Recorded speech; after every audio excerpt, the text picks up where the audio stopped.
So aku minta jawapan itu review salah satu perfume daripada The Fragrance. Namanya adalah The Climax. Yang ini aku tak tahu dia duduk kepada apa. Tapi last time aku pernah beli lah salah satu perfume dia. Lama dah yang duduk pada di bawah GPG. Bismillah.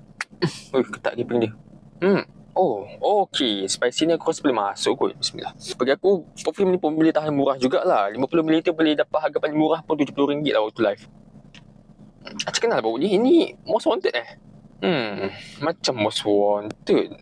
Betul lah. Tapi dia punya Most Wanted dia kurang manis, lebih ke arah spicy sikit. Dan dia punya amber tu. Bagi aku, untuk dia Climax daripada dia Fragrance ni, dia lebih fokus ke arah lebih dia punya spicy sikit.